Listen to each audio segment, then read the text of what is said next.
Buenas tardes, buenos días para todos. Muchas gracias por acompañarnos en este panel sobre los retos para el financiamiento del emprendimiento en Colombia. Tenemos a tres muy importantes panelistas esta tarde y antes de cualquier cosa les voy a dar la palabra a ellos para que se presenten.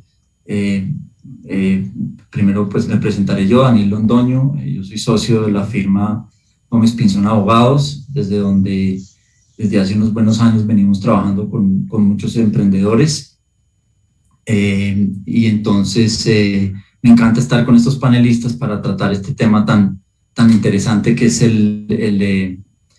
los retos que los emprendedores están viendo para el financiamiento. Tal vez, Carolina, te doy la palabra primero a ti para que te presentes. Adelante, por favor.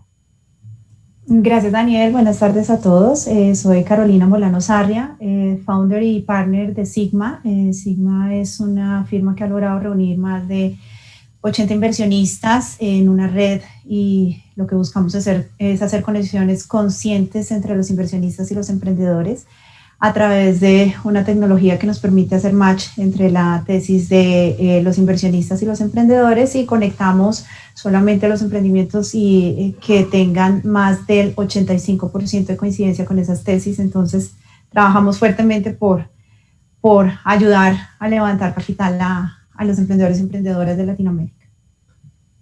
Gracias, Carolina, y bienvenida y gracias por estar con nosotros. Guillermo, te paso la palabra. Gracias, Daniel. Hola, mi nombre es Guillermo Jaramillo. Yo tengo dos roles. Uno, soy el socio principal de Advisory para KPMG en Colombia y aparte tengo otra vida como inversionista independiente en startups. Perfecto, Guillermo, bienvenido. Pablo, sigue tú. Hola a todos, buenas tardes. Soy Pablo Santos, soy el fundador y CEO de Finactiva, una plataforma de servicios financieros para el crecimiento de las empresas con más futuro que historia. En estos 4 años hemos logrado apoyar el crecimiento de más de 1,000 emprendedores y pymes colombianas con el respaldo de más de 120 millones de dólares en diferentes tipos de inversionistas. Como plataforma fintech hemos identificado pues unas grandes oportunidades en este mercado del emprendimiento que espero que compartamos ahora en un momento. Claro que sí, Pablo, gracias. Bueno, pues como verán tenemos un panel de lujo. Tal vez me tomo un minutico para contextualizar un poquito la importancia de estos temas. Estuve preparándome para este panel leyendo un documento que algunos conocerán que se llama el Global Entrepreneurship Monitor, que trae una serie de indicadores y rankings sobre los elementos del ecosistema emprendedor, si se quiere. Colombia está más o menos rankeada como en la mitad de la tabla y dentro de esos indicadores hay unos que son bastante dicientes, que son los famosos Entrepreneurial Environment Conditions, que son como 12 indicadores, uno de los cuales es precisamente el del ambiente de financiamiento y las condiciones de financiamiento para los emprendedores. Y pues básicamente el indicador lo que dice es cómo es el ambiente de financiamiento para el emprendimiento en cada país. Por el otro lado, como todos sabemos, nuestra nueva ley de emprendimiento, uno de sus ejes en los que el gobierno ha pretendido que se enfoque el trabajo para los emprendedores es el financiamiento. Y finalmente, este mismo Global Entrepreneurship Monitor nos dice que Latinoamérica es la región en donde más se debe trabajar y en donde más retos hay alrededor de estos Entrepreneurial Environment Conditions. Pero a su turno nos indica y nos da datos de cómo Latinoamérica es la región que tiene más, donde los indicadores son más altos en términos de lo que ellos llaman el Total Early Stage Entrepreneurial Activity, y es básicamente la actividad que hay, total que hay en términos de early stage, de actividad emprendedora de etapa temprana. Eso lo único que dice es que si bien los indicadores del financiamiento no son buenos, habiendo tanta actividad de etapas tempranas, pues Latinoamérica y pues evidentemente Colombia es un país muy resiliente.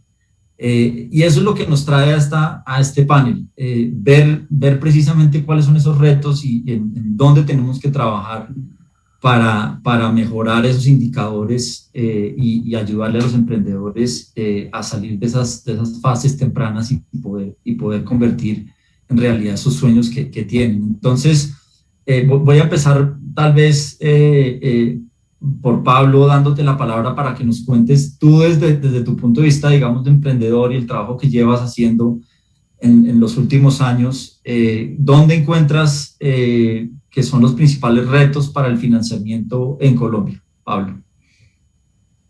Gracias, Daniel. Sí, mira, lo primero es que en esta trayectoria como emprendedor, donde he tenido la oportunidad de crear más de 5 compañías que se dedican a temas de financiación de diferentes nichos, hemos visto todo tipo de retos, pero además desde Finactiva, nuestra última iniciativa empresarial, que es una plataforma de servicios financieros donde nuestro mercado principal son los emprendedores, pues hemos logrado ver más de 1000 emprendimientos apoyándolos y yo te lo puedo resumir de esta forma. Lo primero que hay que entender es que para cada etapa de crecimiento del emprendedor hay unos retos distintos y las necesidades de financiación que tienen ellos son distintas. Eso es algo particularmente importante porque en la medida que se desarrolle política pública o que el mercado esté desarrollando instrumentos, hay que, entendiendo esas diferencias en las etapas de crecimiento, se pueden instrumentar mecanismos de financiación distintos que le sirvan a cada una de esas etapas. Yo te podría decir, Daniel, que en cada una de las etapas de crecimiento, en ideación, semilla, despegue, escalamiento, consolidación, hay insuficiencia de recursos de diferentes tipos de instrumentos para los emprendedores.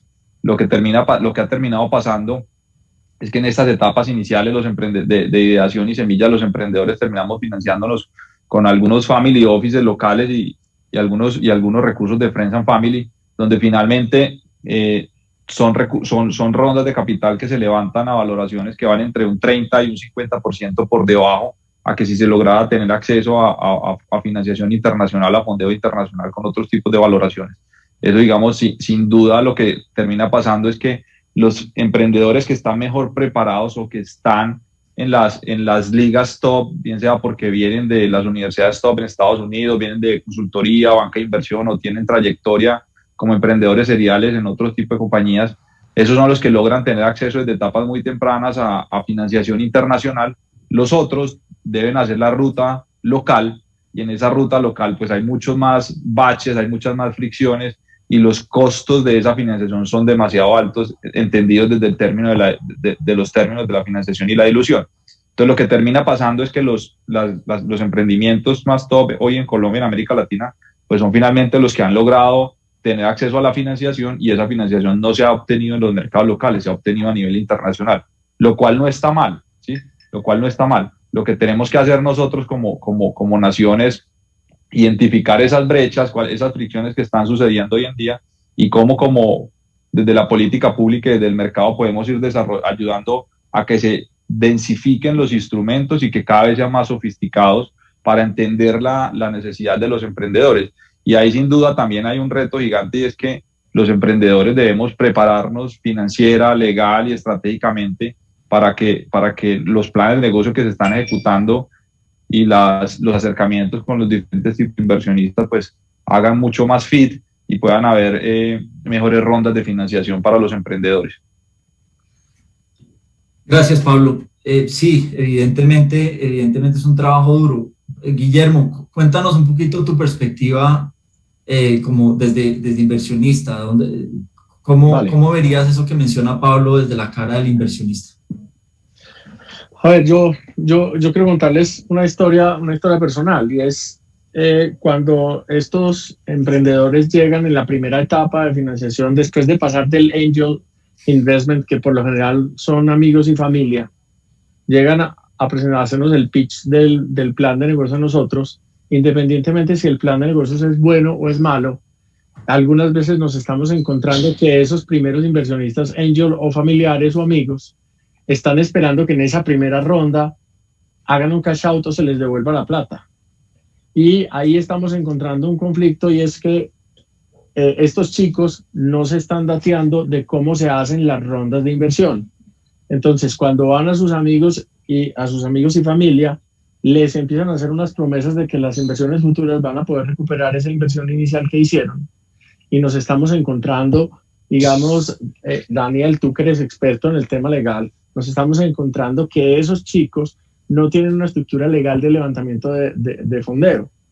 Y cuando llegan, así tengamos la plata, así sea un muy buen modelo de negocio, cuando nos entrevistamos con los otros inversionistas, con los inversionistas principales, nos están diciendo, no, nosotros estamos esperando a que nos hagan el cash out y nos devuelvan la plata, o no sabían, porque cuando nosotros les dijimos, listo, ponemos la plata, pero hay que hacer follow-on de esta inversión si se requiere. No, nosotros no vamos a poner más plata. ¿Cómo así que hay que poner más plata?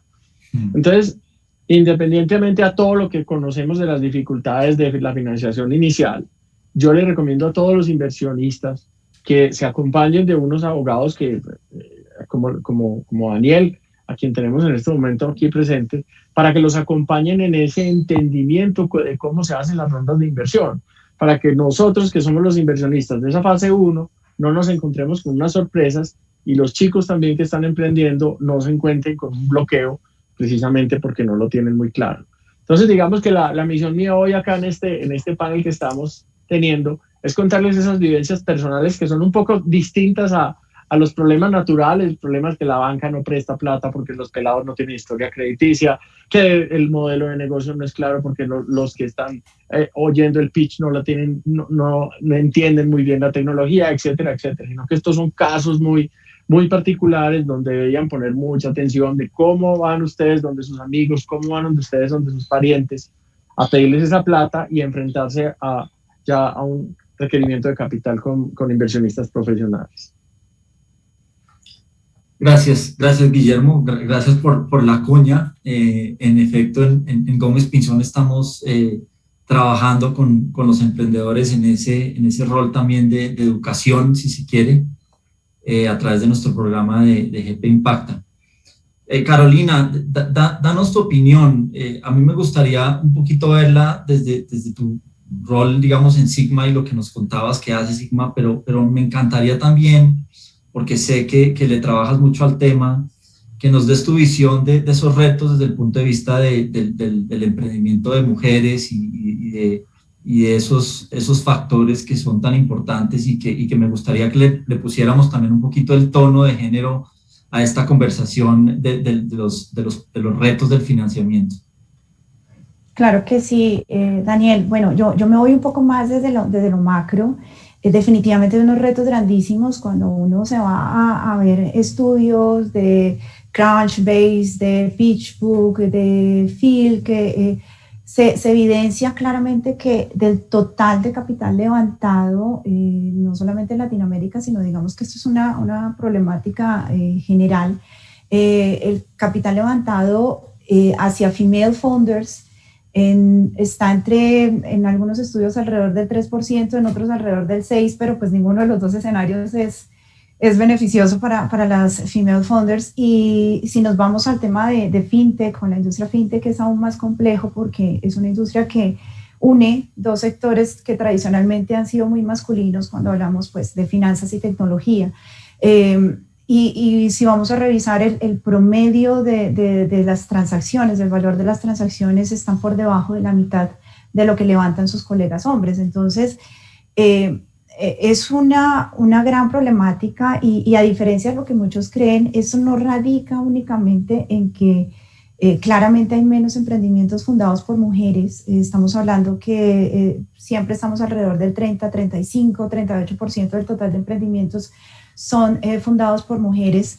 Si la regla fuera proporcional, pues estaríamos hablando que entre el 30 y 35% del total del capital levantado debería ir hacia emprendimientos fundados por mujeres y pues no el 3%, que es, digamos, en el peor de los casos en el estudio de PitchBook. Y si vamos al 2020, he estado estudiando las cifras del 2020, pues digamos que, como lo dices, nosotras en Sigma nos enfocamos muchísimo en capital emprendedor enfocado a emprendedoras femeninas, y estuvimos revisando las cifras del 2020, son aún más preocupantes. Del 2020 solamente el 25%, hablando de Latinoamérica, el 25% de las emprendedoras alcanzaron sus objetivos de inversión. Entonces, pues es algo complejo. Digamos que cuando uno trata de revisar cuáles son las razones, no es tan fácil identificar, digamos, como un camino concreto, pero sí hay, en mi particular, yo logro ver dos bien marcadas.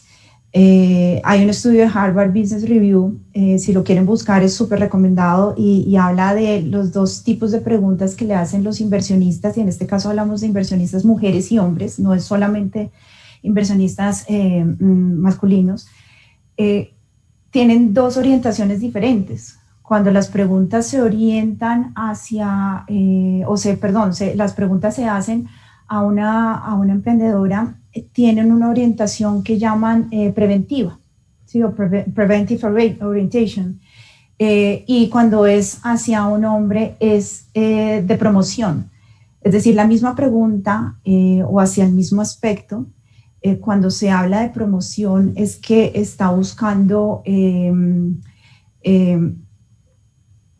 identificar de una manera positiva, ¿sí?, los objetivos que pueda tener, en un ejemplo de crecimiento en ventas, un emprendimiento. Cuando hablamos de una pregunta preventiva, en el mismo sentido de crecimiento en ventas, se habla de obstáculos para crecer en ventas. Entonces, la primera invita a soñar, a planear, a ser estratégico, digamos que la respuesta toma ese camino, y la segunda generalmente va a ir orientada hacia los riesgos, ¿sí? Competencia, tamaño de mercado, una dificultad en la segmentación. Entonces, estas dos tipos de preguntas que son tan diferentes hacen que también la evaluación de una female founder o un male founder sea distinta. Entonces, esa es una de las razones. Lo he visto, he sido testigo en nuestros procesos de levantamiento de capital con emprendedores y emprendedoras. Hemos visto esas diferencias en las preguntas, y no ir, pues sin ir más lejos, en otro tipo de preguntas que incluso a veces pueden ser un poco más complejas, pero lo hemos visto, o sea, somos testigos y sabemos que sí sucede, y que sí se da, venga de una inversionista mujer o un inversionista hombre. A veces la tipología de preguntas es distinta. Y la segunda, pues que ya digamos en varios estudios está confirmado, y es la poca cantidad de inversionistas o gestoras o directoras de fondos mujeres, ¿sí? Que también la industria de inversión, pues históricamente, tradicionalmente ha sido una industria muy masculina, y hasta hace muy pocos años estamos las mujeres empezando a participar desde el lado del inversionista. Entonces, también puede ser una de las maneras, pues, para cambiar este impacto, ¿sí? Que dificulta el levantamiento de capital para mujeres, a pesar de que hay cifras que comprueban que tener una mujer sentada en la junta directiva o dirigiendo una empresa o siendo fundadora cambia radicalmente los resultados en ventas, en rentabilidad. Bueno, digamos que ahí me puedo quedar yo hablando un montón de tiempo. Aquí me podría quedar yo la vida entera hablando del tema porque me apasiona demasiado, pero pues claramente tenemos que seguir trabajando por mejorar estos resultados en inversión en female founders. Sí. Gracias, Caro. Ahorita hacemos un par de preguntas y exploramos un poquito más ese tema del rol de las mujeres porque es bien interesante. Guillermo, ya nos dabas un poquito de luces sobre, en este contexto ya tenemos como identificados nuestros retos. ¿Qué hacemos? ¿Cómo superamos los obstáculos? Pablo ahorita seguro nos desarrollará la idea de su tema de sus ideas de política pública y otras cosas, pero ya tú nos das unas pinceladas sobre educación y demás, pero ¿cómo ves ya en este contexto, cómo le trabajamos a esos retos? Bueno, una de las cosas que los inversionistas estamos buscando es que los modelos de negocio estén probados, digamos hablando en el primer stage de inversión. Estamos recibiendo muchos pitch y muchos planes de negocios de ideas que no han sido probadas en el campo, ¿cierto? Que han desarrollado, la gente se está enamorando de la tecnología, pero no del modelo de negocio. La sugerencia que yo les hago es enamórense del modelo de negocio, así el modelo de negocio al principio no sea el que va a ser al final.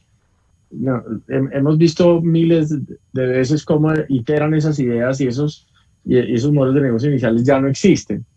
Estamos viendo muchos chicos que llegan con la aplicación y que medio soluciona una o dos cosas, o que llegan con una compañía pequeña que medio soluciona una o dos cosas. El mensaje que yo les quiero dar es all you need is need. Todo lo que usted necesita es una necesidad.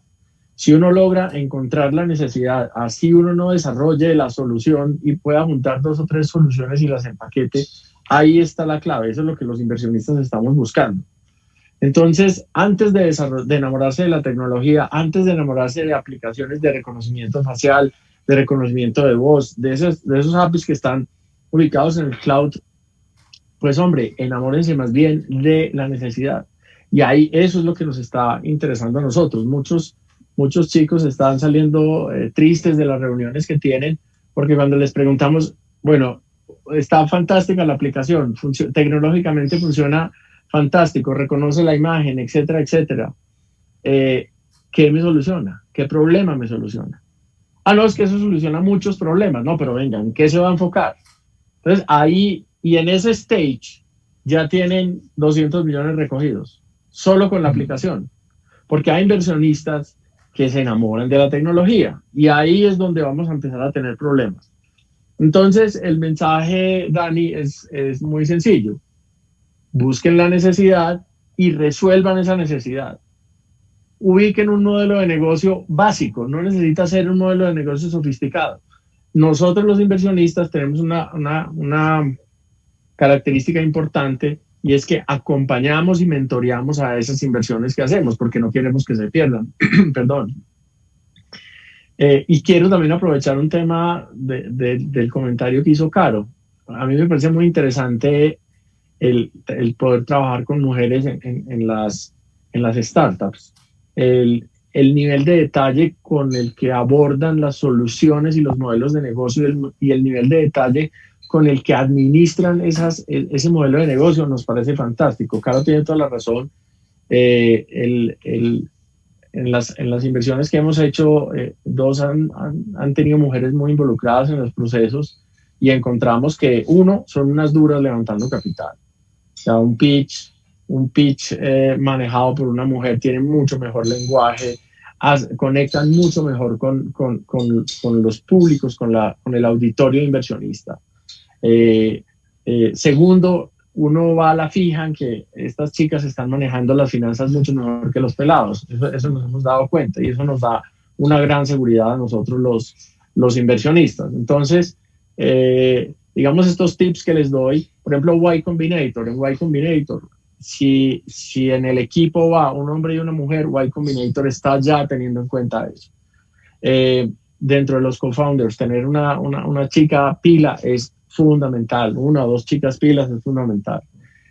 ¿Por qué? Porque nos fijamos en la psicología del emprendedor y la psicología del emprendedor nos dice que 2 pelados van a ser mucho más agresivos en el tema tecnológico, van a pensar más en el enamoramiento de la tecnología que en el modelo de negocio. En cambio, las chicas son mucho más objetivas, mucho más tranquilas, más enfocadas y eso nos da cierta tranquilidad a los inversionistas. No sé, Caro, si lo que decías ahora de esa mezcla de la que tú hablabas era acorde con lo que yo estoy diciendo de la experiencia real, de la vida real. Claro, es que hay incontables beneficios, pues, a lo que les digo, yo me puedo quedar aquí hablando un montón, pero pues a mí me gusta mucho referirme a los estudios como para que no quede solamente en mi concepto, pues lo que nosotros, digamos, hemos identificado en este tiempo que llevamos ayudando a levantar capital, valga la pena pues mencionar que no es solamente a mujeres, ¿no? También trabajamos con emprendedores hombres, pero pues nos gusta mucho enfocarnos en emprendimientos femeninos. Pero, por ejemplo, Aequales, no sé si ustedes conozcan y hayan escuchado hablar de Aequales, que es una firma colombo-peruana ya con operaciones en México que se dedica a hacer mediciones de equidad de género. Su última medición, que se llama el Ranking PAR, tuvieron aproximadamente 900 empresas en esa medición y encontraron que todas aquellas que cumplen, aquí estamos hablando ya de unas variables, digamos que van un poco más allá de solamente tener una líder mujer en su equipo fundador, sino que cumplen con algunas variables de equidad de género. Todas las que cumplen la mayoría de las variables tienen 25% más rentabilidad, ¿sí? Más ROA que las demás que no lo cumplen. Entonces, pues cuando uno se va a profundizar y hay estudios que hablan no solamente de ROA, sino de crecimiento en ventas, de rentabilidad neta, obviamente pues todo lo que implica hoy en día, porque pues este es un tema, ya lo escuchaba por ejemplo a Patricio de Apiche de Mass Equity Partners, y coincido con él que decía, esto es un tema que está arrancando hace, digamos, unos 3, 4 años, el tema de participación de mujeres en las juntas directivas, en los equipos de liderazgo.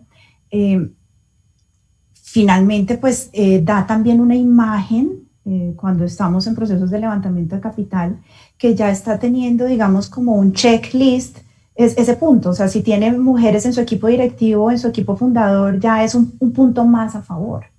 Sí. Pero mira, desde el punto de vista de negocio es exitoso. O sea, yo entiendo las métricas, entiendo los balances de género, pero desde el punto de vista de negocio, para nosotros los inversionistas es buen negocio, es buen negocio. Entonces, Dani, en conclusión, enamórense del negocio y no de la solución, ¿ok?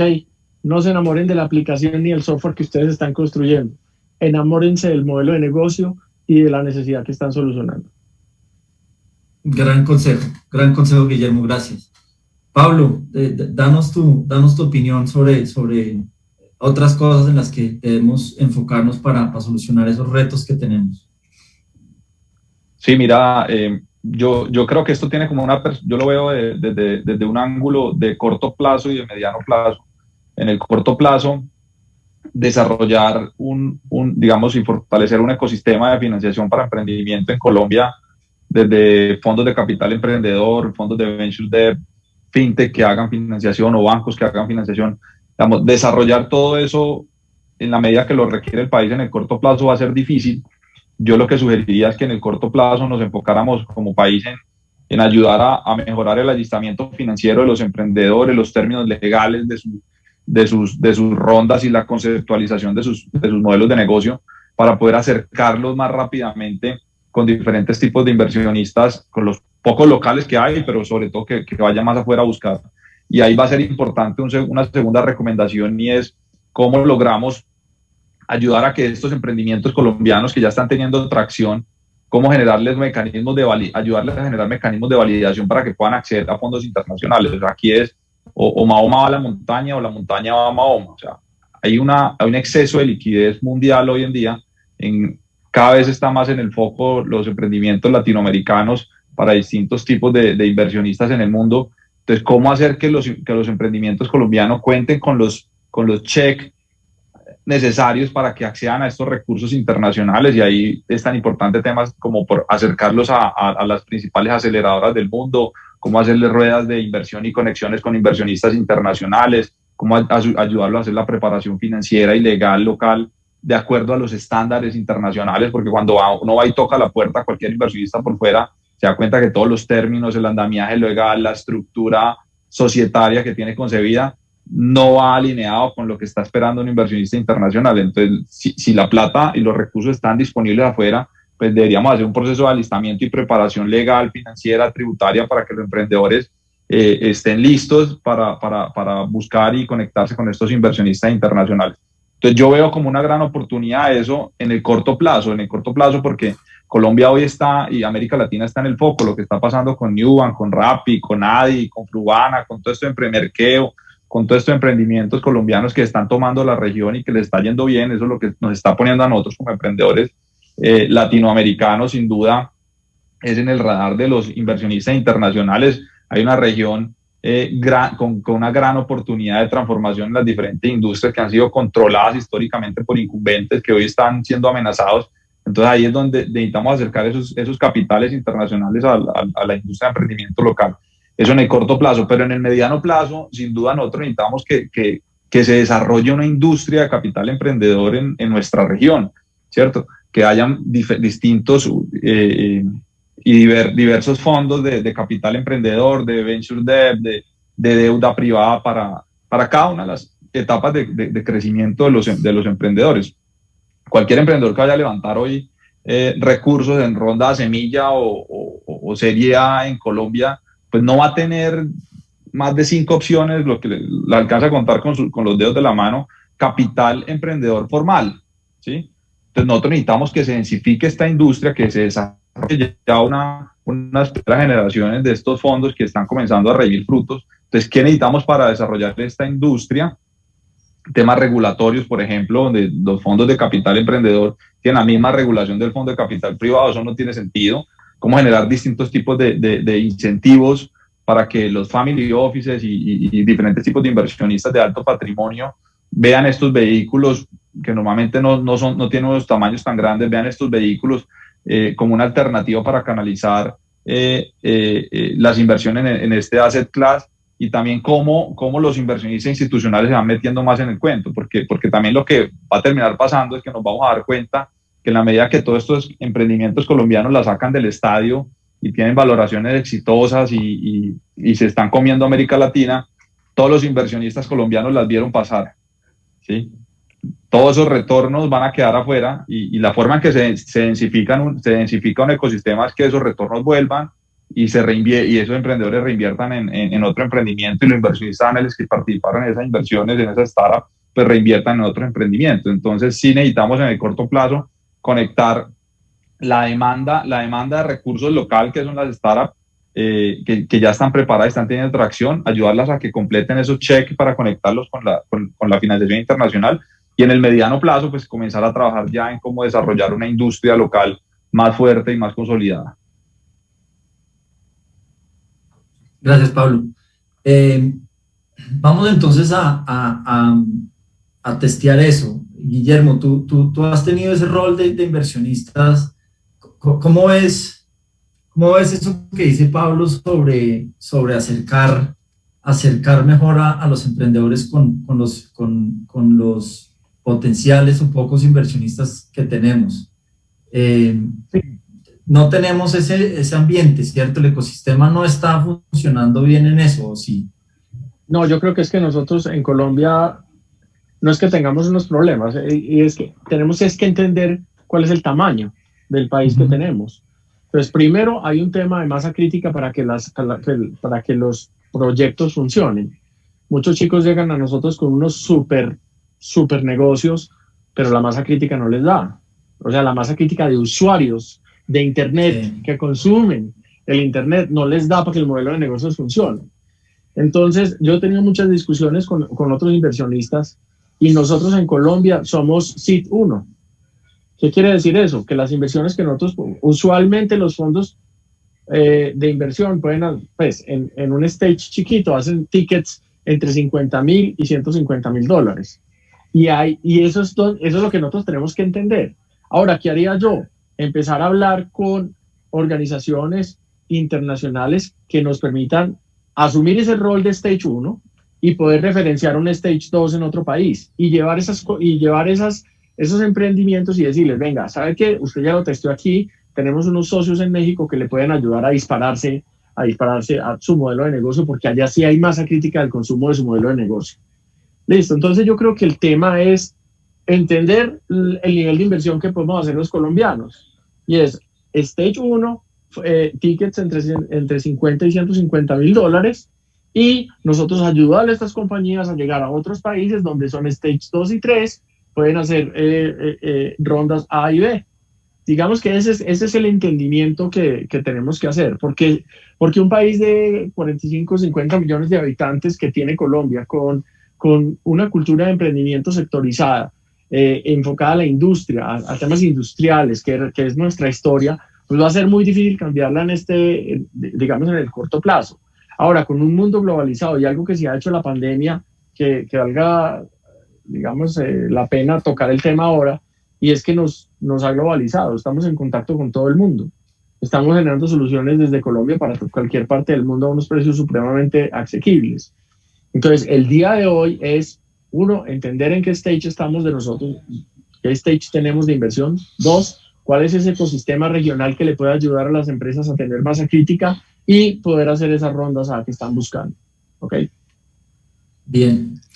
Bueno, Caro, desde Sigma y en ese trabajo que tú haces de buscar y poner inversionistas juntos, ¿cómo ves esa posición de Guillermo de que somos un stage pequeño y necesitamos hacer ese trabajo también de poner juntos a futuros inversionistas para una ronda A, una B? No, pues fabuloso. O sea, yo siempre digo, un poquito en secreto, a veces a escondidas de nuestros inversionistas, pues que los queremos mucho, pero aún estamos en una etapa de madurez diferente. ¿Sí? Nuestra etapa como inversionistas, comparada con inversionistas de la región, como bien lo menciona Guillermo, México, Brasil, incluso Chile, podría decir, estamos unos pasos atrás. Y si nos comparamos con Silicon Valley, pues estamos unos 20 pasos atrás en madurez de inversión. Entonces, no solo por el tamaño de las rondas, como lo menciona Guillermo, sino también por nuestra adversión al riesgo. ¿Sí? Claramente estamos en países donde las probabilidades de riesgo son más altas, pero somos aún muy conservadores, llamándonos inversionistas de venture capital. ¿Sí? Aún las posiciones que tomamos son pequeñas y digamos, con cierta dificultad en el proceso de análisis, y a veces muy extensos. Bueno, claramente, si nos vamos a comparar con Silicon Valley, las decisiones a veces de inversión toman una tarde, ¿sí? Para nosotros pueden tomar a veces un año y a veces más. Entonces, si comparamos esas distancias, claramente la propuesta que hace Guillermo me parece fabulosa. Ojalá pudiéramos tener redes no solamente como Sigma, sino entre distintos grupos de inversionistas que nos podamos aliar con otros grupos de inversionistas en otras regiones, en otros territorios. Sería fabuloso para que esas salidas además se puedan hacer, digamos, de una manera mucho más sencilla, simple y pues que sea un beneficio para todos. En Colombia yo he visto en particular un par de entidades que buscan o que ya se están metiendo mucho más en estos procesos, que anteriormente estaban muy involucradas en los procesos de inversión extranjera directa y más, digamos, tradicional.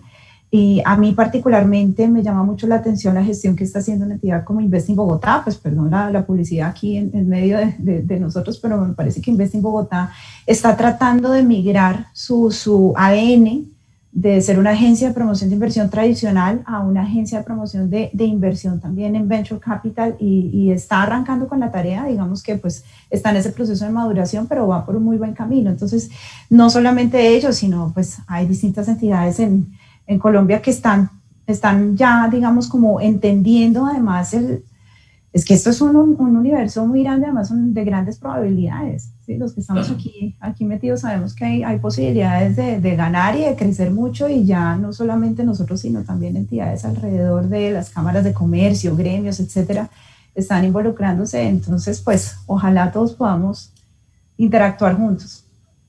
Muy bien. Bueno, Pablo, cambiemos un poquito la cara de la moneda. Usted, digamos, ha estado en un proceso también de levantamiento de capital, como nos contaba al principio. Cuéntenos o comparta con la audiencia un poquito cuáles son, desde el punto de vista del emprendedor que está levantando capital, lo que no lo deja dormir, con lo que sufre en los procesos de levantamiento de capital, sabiendo, digamos, que, como Guillermo nos decía, que hay muchas cosas que un emprendedor tiene que estar preparado y saber hacer para poder hacer un pitch bien hecho y demás, que no lo deja dormir en esos procesos de levantamiento de capital. Sí, Daniel, mira, yo creo que más allá de algo que no me deje dormir, es qué podría, de lo que sé hoy, si lo hubiera sabido hace unos meses, hace un par de años cuando empecé, en cada una de estas rondas, pues me hubiera tomado muchísimo menos tiempo y fricciones en las negociaciones con los diferentes inversionistas. Yo creo sin duda que hay un reto muy grande desde esa preparación de la estructura legal, tributaria, societaria, de acuerdo al estándar internacional. O sea, en la medida que en la ronda presemilla y semilla, los mecanismos digamos, de financiación fueron más tradicionales hacia el contexto local, y los inversionistas fueron más tradicionales desde el punto de vista que eran family offices principalmente, y algunos ángeles inversionistas los que vinculamos a la compañía. En esa medida todo fue sin fricción, todo fue supremamente fácil, un mecanismo que los family offices entendían, porque además no son muy sofisticados, entonces en la medida que le metan más sofisticación a los instrumentos y al modelo, se demoran más las discusiones y se generan más fricciones. Pero en la medida que fuimos llegando a fondos más internacionales nos dábamos cuenta que nos faltaba más preparación, que tal vez las estructuras legales y societarias que teníamos no eran las adecuadas, y ahí comienza uno a demorarse más tiempo, y pues todo el tiempo que se gaste un founder, un CEO en levantamiento de capital, que sin duda es una de las labores en las que más debemos dedicar tiempo, pero en la medida que se extienda ese tiempo, pues no va a quedar para estar atrayendo el equipo y el talento necesario y ejecutando el plan de negocio. Entonces, yo creo que un tema crucial es poder tener conversaciones previas con los asesores en la estructuración legal y societaria de las rondas, que permita llegar con unos términos supremamente claros los inversionistas internacionales de acuerdo al estándar que ya es usual. O sea, es algo que ya está trabajado, que todos los días se dan. Y como lo decía ahora Caro, que una discusión con algún fondo internacional, pues eso es de media hora, con un fondo local es de 6 meses, 9 meses, pero entonces si tienes ya todo eso preparado, pues es supremamente ágil. Entonces yo creo que es más como entender la dinámica internacional. Si lo hubiera entendido mucho antes, creo que lo hubiera hecho más rápido, con mejores resultados, pero sin duda pues cada cosa que uno vive es por algo, y creo que el aprendizaje hacia adelante es como anticipar y preparar de forma más contundente las rondas de acuerdo a un contexto internacional. Muy bien. Claro, nos quedan algunos pocos minutos, pero ya hemos tocado, como te decía, y como tú has mencionado, y también en los comentarios de Guillermo, pero cuéntanos a todos, hay muchos estudios que dicen cuáles son las ventajas de tener mujeres en los equipos, y necesariamente no como founders, pero yo he encontrado que entre los principios que hoy en día están buscando los inversionistas que se tengan, pues el tema de la diversidad es muy importante, pero eso no es la diversidad por la diversidad. Cuéntanos cuáles son las ventajas y desarrollanos un poquito más esas primeras ideas que estabas transmitiendo sobre qué se ve como resultado de tener en el equipo a mujeres, que sé que lo has estudiado mucho. Bueno, otra vez, o sea, no me des tanta cuerda, Daniel, porque yo me puedo quedar aquí hablando mucho. No, danos 3 ideitas y después... Bueno, sí, súper rápido. Paréntesis, me encanta lo que dice Pablo sobre el alistamiento legal de la estructura societaria, es súper importante. O sea, definitivamente, pues, el emprendimiento que quiera buscar inversión aquí o afuera, eso es un punto de partida clave. Bueno, ahora siguiendo a temas de mujeres, bueno, pues, somos mejores mentoras, o sea, como coach y en posiciones de liderazgo somos mucho mejores. Está demostrado en estudios, nuevamente, esto no solamente lo digo yo por mi experiencia, por lo que he visto, sino está demostrado en estudios, porque tenemos una capacidad de liderazgo mayor, porque las empresas que están dirigidas por mujeres tienen una menor tasa de fracaso en sus primeros años, ¿sí? O sea, es mucho menor en los primeros 2 años, que es como los 2 años claves en cualquier inicio de una compañía. La resiliencia, ¿sí? Pues en medio de la adversidad las mujeres nos empoderamos, ¿sí? Nos adaptamos, nos modificamos, entonces digamos hay una capacidad como de resiliencia y de adaptación mucho más grande. En temas de visión estratégica, el manejo sobre todo de recursos, ¿sí? Yo creo que eso sí viene muy en el ADN de la mujer, que sabe cómo utilizar lo que tiene en la nevera, más cómo presupuestar los gastos para el pago de los servicios, los colegios, también, digamos, eso aplicado en la empresa definitivamente funciona muy bien, entonces somos mucho más estratégicas. Y para terminar, yo diría pues el desarrollo del talento, o sea, estamos muy dadas a buscar y a apoyar el desarrollo, lo tomamos muy en serio el desarrollo del talento de nuestras empresas. Buenísimo. Guillermo, has jugado un rol bien interesante acá y es como de mentor a los emprendedores. Entonces, ya nos dijiste que nos debemos enamorar del modelo de negocio y no de la plataforma. Ya nos decías al principio y Pablo nos lo evidenció que hay que estar organizado, saber cómo es el proceso de crecimiento en términos de búsqueda de inversión, saber que no vamos a hacer un cash out en la siguiente ronda. 2 o 3 tips más para los emprendedores que nos están viendo en términos de hacer eso que a lo que Pablo nos invita, y es a prepararnos bien para el proceso de búsqueda de capital. Listo. Primero, recomendable siempre tener mínimo 2 co-founders. Esas compañías que es un solo founder es complejo invertirles.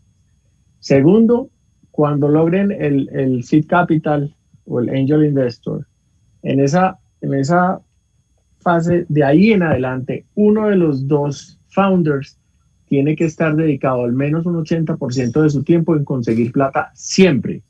Porque lo que hemos visto es que estos inversionistas, estos emprendedores, cierran la ronda y paran de conseguir capital.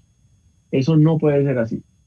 Uno de los 2 siempre tiene que estar en la función de desarrollar un pitch nuevo, en el pitch nuevo meter las nuevas funcionalidades del software o de la solución, estar en contacto con el ecosistema inversionista, etcétera, etcétera. Siempre debe haber alguien buscando esos nuevos inversionistas que le ayuden a traer la plata de las rondas futuras.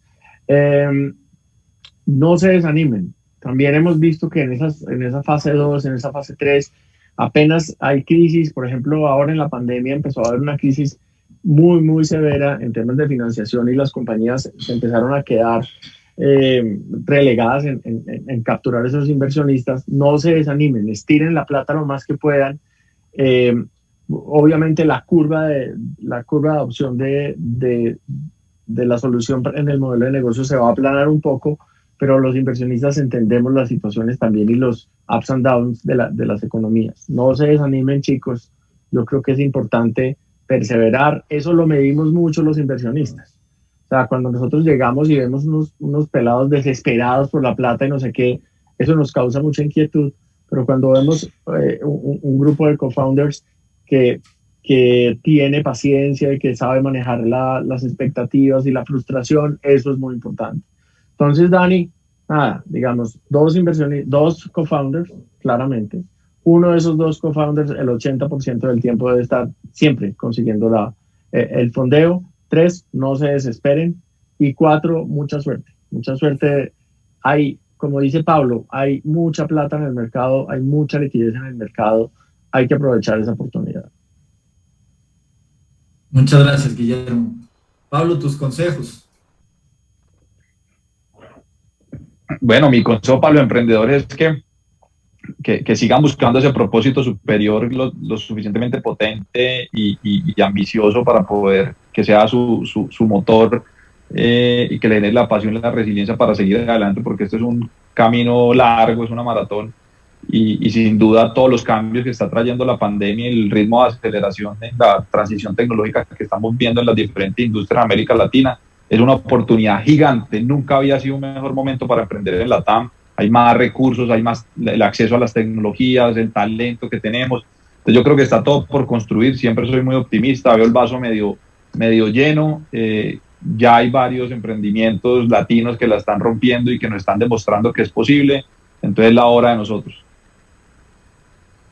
Muy bien. Carolina, termina tú si quieres, por favor. No, pues contenta de haber compartido el panel con ustedes y yo creo que recogiendo lo que dicen Guillermo y Pablo, el mensaje es, estamos en el momento y estamos en el lugar donde debemos estar. O sea, a pesar de todo lo que ha pasado durante el último año y escuchaba un poco, no el anterior panel, sino el de antes, con el de las 10 de la mañana, y esta pandemia se ha convertido es más en una oportunidad. Digamos, todo este tema de digitalización de negocios, de las nuevas tecnologías y del cambio de mentalidad del consumidor en general, que a las buenas o a las malas le tocó empezar a consumir digitalmente y a comprar digitalmente, es una gran oportunidad porque la gran mayoría de emprendimientos están concentrados o enfocados hacia tecnología o hacia consumo digital o hacia marketplaces, entonces a fintech, entonces estamos donde es y y pues hay muchísimo por hacer, muchísimo por hacer. Bueno, pues a los tres muchísimas gracias, muy interesante, es un gusto haber estado ahí, un honor con ustedes, muchas gracias por los consejos, sé que seguramente todos los emprendedores que nos están viendo y los inversionistas que están empezando o tratando de conocer más el mercado de emprendimiento, a ver si se le miden, valoran mucho todos estos comentarios. No sé si hay alguna pregunta de nuestra audiencia. No, por ahora no tenemos preguntas, muchas gracias. Bueno, pues a los tres nuevamente muchas gracias a Colcapital por la invitación, por ayudarnos a construir este panel. Esperamos que lo hayan disfrutado todos y nos vemos por el camino del emprendimiento. Muchas gracias. Gracias. Muchas gracias. Chao.